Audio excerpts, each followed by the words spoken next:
este periodo vamos a poder evidenciar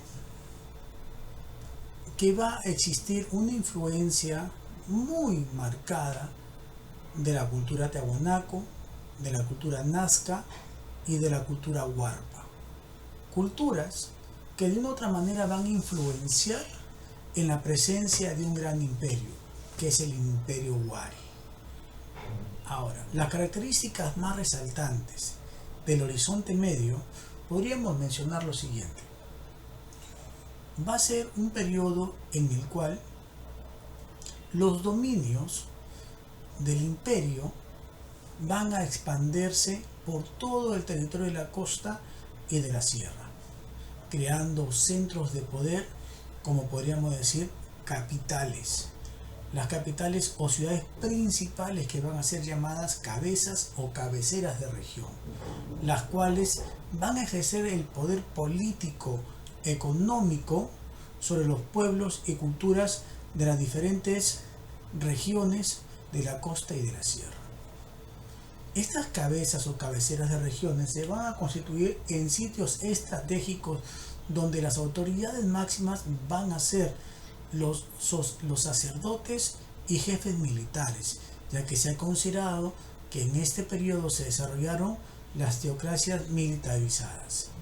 En este caso, controlan el poder dominando a los pueblos, obligándolos a trabajar para la manutención de las autoridades o clase de poder principal en el Imperio Wari.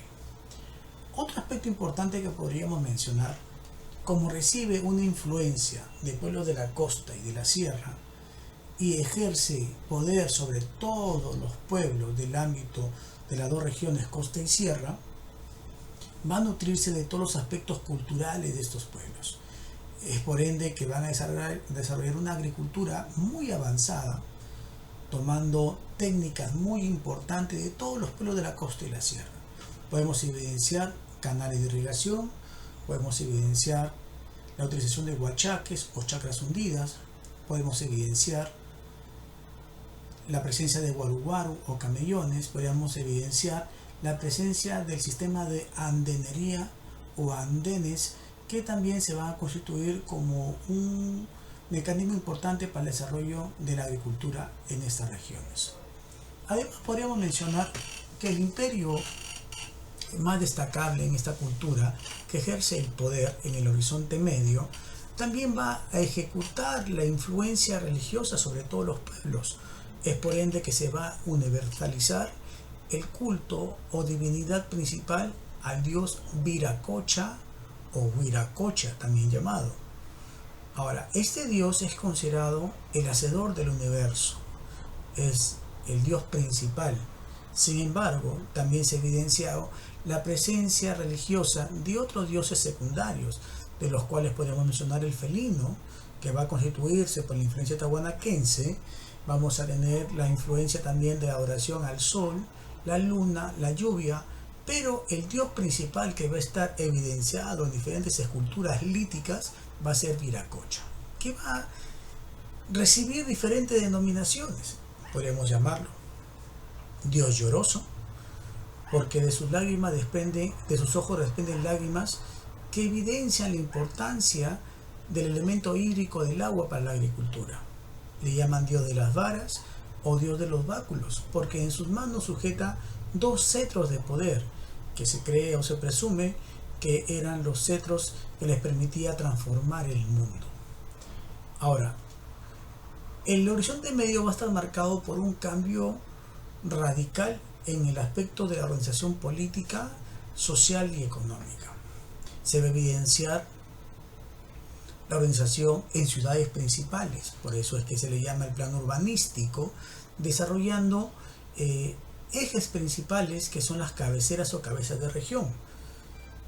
Esto va a marcar un desarrollo muy notable, de lo cual también se ha considerado que en el Horizonte Medio se va a evidenciar la presencia de los primeros caminos que van a unir grandes tramos y ciudades principales, lo que comúnmente se le llama como los Capa Ñan o red caminera, que va a ser posteriormente mejorado desarrollado por la cultura inca. Sin embargo, las evidencias de origen de los Capac Ñan se encuentran en la cultura Wari.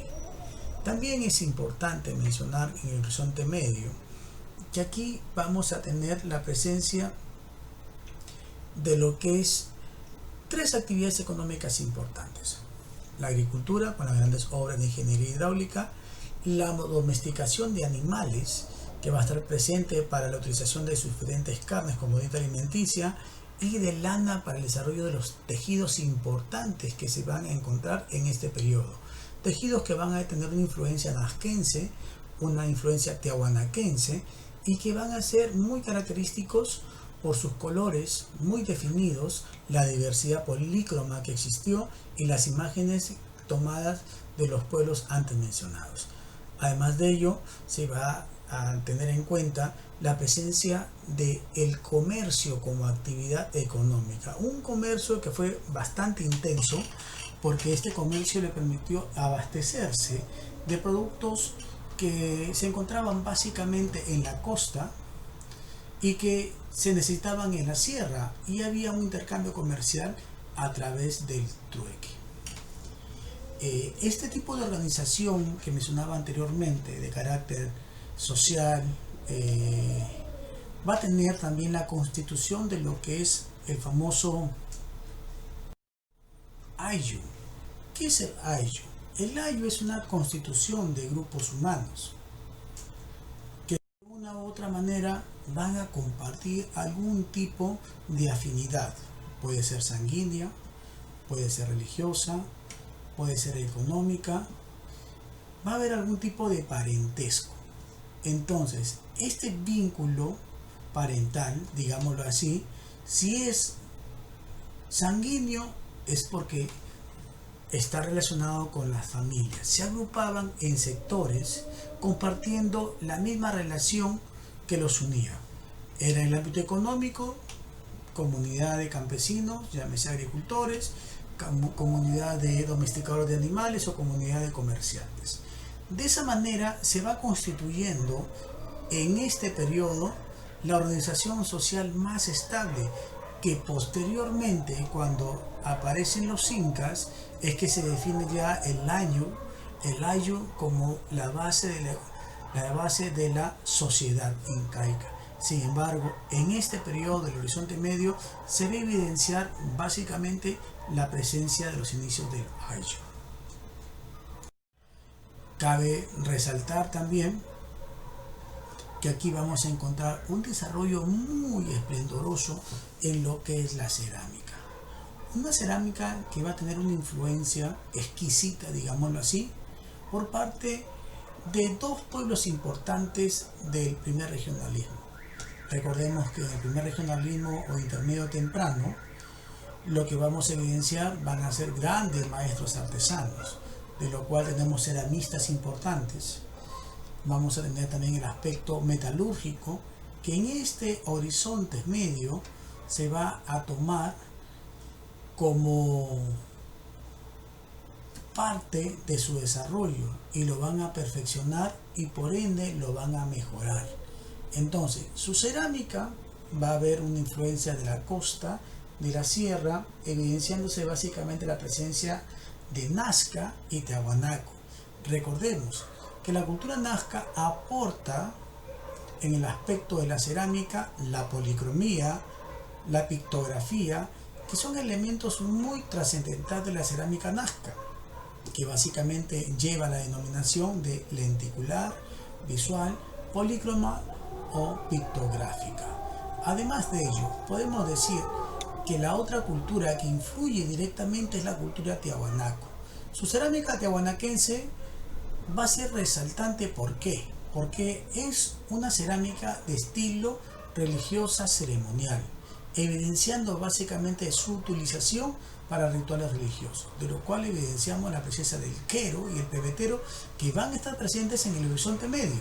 O sea, significa que las raíces, las bases, las influencias de la constitución del imperio sobresaliente del Horizonte Medio va a ser Nazca, Tiahuanaco y Huarpa. Bien, importante mencionar también que aquí va a resaltar toda la influencia de los pueblos antes mencionados. Recordemos que la cultura tiahuanaco destaca la importancia de la arquitectura lítica, por ende es que se les llama el imperio megalítico del Perú. Y es por ello que no es ajeno considerar que en el horizonte medio, segundo horizonte cultural, vamos a encontrar imponentes construcciones con la utilización de grandes bloques de piedra, algunos con una altura de 15 metros en muros perfectamente trabajados en grandes rocas que logran pesar más de 5 o 10 toneladas, que increíblemente es inexplicable cómo pudieron movilizar, trasladar y colocar una piedra sobre otra sin existir mecanismos tan avanzados como lo hoy en día. Y más aún, ¿cómo hicieron para cortar la piedra? Hasta ahora es un dilema. Pero sin embargo, se puede considerar de que tuvieron un conocimiento muy amplio sobre técnicas que permitieron trabajar la piedra y por ende darle forma, por lo cual caracteriza la famosa escultura lítica. Esta escultura lítica, que es representada en monolitos, vamos a encontrar algunas influencias chavinoides, algunas influencias tiahuanaquenses, como son por ejemplo las famosas estelas, son las famosas cabezas clavas, que son básicamente el sinónimo de una escultura lítica muy avanzada y va a estar presente justamente en el horizonte medio.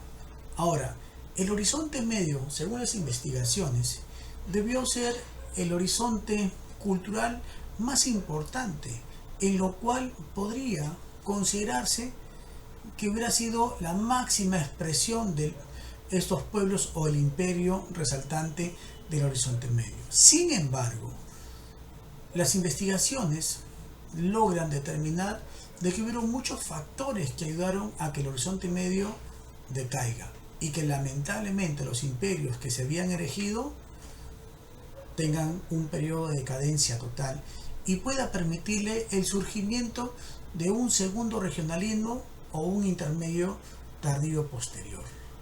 Algunos aseveran de que el incremento poblacional o crecimiento demográfico muy acelerado hizo que las ciudades se aglutinaran de muchas personas, causando muchas necesidades para el Estado correspondiente en el horizonte medio. Esto significó que al no poder suplir la necesidad de los pueblos, empezaron a escapar y a independizarse, asociado a otros fenómenos naturales que van a afectar el proceso de la agricultura, el proceso de los cultivos, van a generar de otra manera escasez y decadencia. Es por ello que el horizonte medio va a tener un proceso básicamente de duración aproximado de unos 400 años, simplemente. Bien, estamos ahora en la parte final, donde tienes básicamente 5 preguntas de investigación, de las cuales es importante que busques bibliografía, lignografía.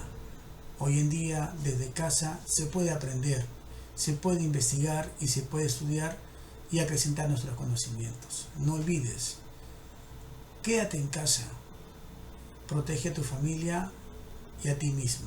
La única manera de salvarnos es cumpliendo con nuestra responsabilidad en la medida de bioseguridad. Un fuerte abrazo a la distancia, cuídate mucho, bendiciones, nos vemos en la siguiente clase. Gracias.